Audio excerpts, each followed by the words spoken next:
At its core, soccer is simple. Two teams of 11 players compete to kick a ball into nets located at opposite ends of a field. The field itself is typically around 115 yards long and 74 yards wide. Players aren't allowed to use their hands except for the goalkeepers, who directly defend the goal. Now, aside from a few other situational rules, that's really it. Soccer's simplicity is part of what makes it so beautiful. It leaves endless room for creativity and team coordination. But before the game could become the global phenomenon we know today, it had to go through a messy evolution.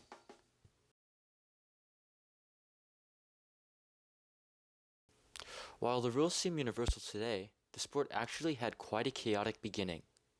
Soccer as we know it traces back to 19th century England. Despite already having amassed popularity among schoolboys and university students, there was a lack of standardized rules. Different schools played their own unique variations of the game. For instance, at some games, everyone was allowed to carry the ball directly with their hands, and at others, there was a limit to the amount of times individual players could touch the ball. It was only after the formation of the FA, or the English Football Association, in 1863, that soccer's rules were officially codified. Fast forward to the early 1900s, and the influence of soccer continued to spread, this time sweeping overseas. The arrival of European immigrants in the United States introduced new cultures and ideas, conveniently bringing soccer into America as well. But up to that point, that was what soccer amounted to. Simply a way for European immigrants to stay connected with their cultural identities while in America. For the game to get traction, it needed some kind of spectacle, and that came in the form of the 1909 match between the Pilgrims and the Philadelphia Hibernians.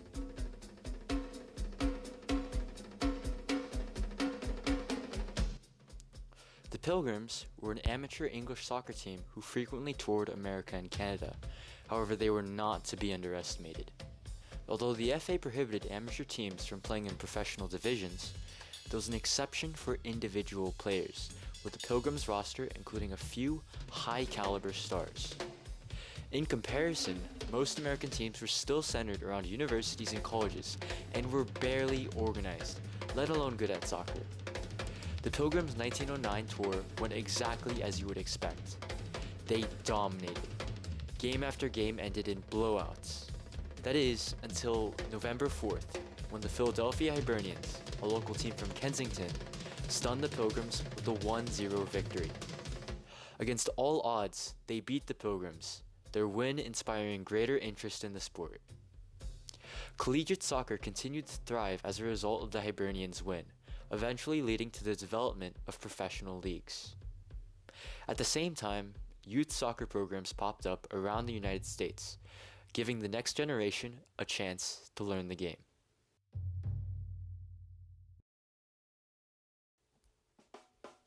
Today, youth soccer in America is more widespread and complex than ever.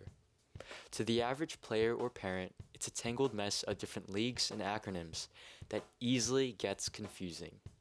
So just keep in mind the general structure and hierarchy between each division, and you should understand the system a little bit better. To kick things off, there are casual programs like AYSO, mostly meant for first-time soccer players. From there, it's club soccer, where games are taken more seriously. The increase in competition between casual and club games demands rigorous training, regional travel, and a hefty financial commitment. Even so, it's common for kids to join club teams as young as 8 or even earlier. Now within club soccer, there also exist multiple levels, starting with Flight 3, Flight 2, and Flight 1. At this stage, teamwork becomes crucial, alongside a growing emphasis on fitness, stamina, and physicality. After Flight 1, leagues get even more competitive, and sometimes the levels begin to blur. MPL and EA2 are similar, but EA1, ECNL, E64, and MLS Next are considered the elite. For many players, these top divisions are considered pathways to professional careers. However, as the sport has grown, so has the need to ensure that all players, regardless of background, have an equal shot at that dream. But unfortunately, that's where things get complicated. One of the biggest criticisms of soccer in the US is that it's become a pay-to-play system. As I briefly touched on, elite club soccer can cost families thousands of dollars each year. This often excludes lower income kids from high level development opportunities. Compare this to many European or South American countries, where clubs invest in players early and cover training costs. In the US, we do it backwards. Parents pay the clubs. What should be the world's most excessive sport has for many become a privilege rather than a right. Despite these obstacles, however, the heart of soccer remains unchanged. Simply put, it's a game people fall in love with because of the teamwork, creativity, and pure joy it brings. In my eyes, these aspects are what make soccer so special. You can't win games by yourself. Sure, there are stars and lead goal scorers, but each individual player contributes to a team's success. On the surface, soccer might seem like just a series of passes and goals, but behind every play is a network of coordinated movements and support. On the attack, players both on and off the ball constantly make runs to open up space and create passing channels for their teammates. In the back, soccer demands excellent communication. Defenders must cover for each other, midfielders need to track back, and keepers need to organize the line. From front to back, soccer is a living system. With only a few basic restrictions, the game becomes a wide open canvas, shaped by the players' trust, awareness, and collaboration with each other. Teamwork isn't just helpful, it's the foundation for everything in the game. That deep sense of collaboration is part of why soccer, even though it isn't America's favorite sport, reflects some of the country's integral values: hard work, diversity, and the idea of earning your place. Soccer brings people together. Immigrants, families, and kids from all backgrounds find themselves sharing the same field, connected by the game itself. In a country as diverse as the US, soccer acts as a kind of universal language, one that anyone can speak no matter where they come from or what their story is. Personally, I've experienced that power of connection firsthand. To put it nicely, some of my teammates are wild characters who, compared to me, make different lifestyle choices. They're people I definitely would never have crossed paths with if it weren't for soccer. Yet through the game, I've built friendships and respect for them that go beyond the field. Soccer doesn't just shape teams, it shapes communities.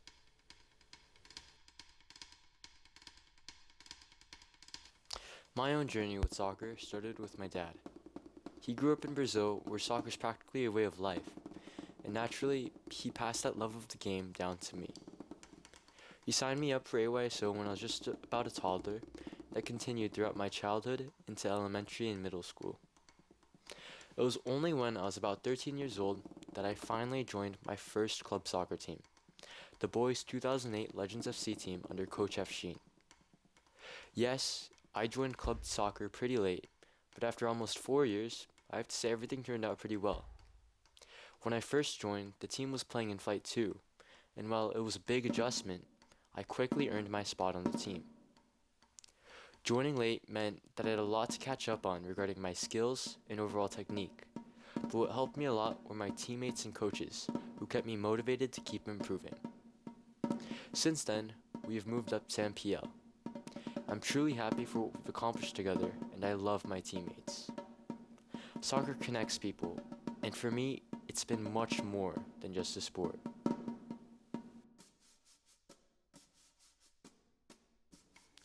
Soccer has been a constant in my life, a game that has shaped who I am and introduced me to people I otherwise would never have met. From my first days in AYSO to my time at Legends FC, the sport has taught me about teamwork, resilience, and the power of passion. It's more than just a game to me, it's part of my identity. The thrill of a clean defensive tackle, the joy of working together to reach a common goal, and the lessons learned from both wins and losses are all experiences I wouldn't trade for anything.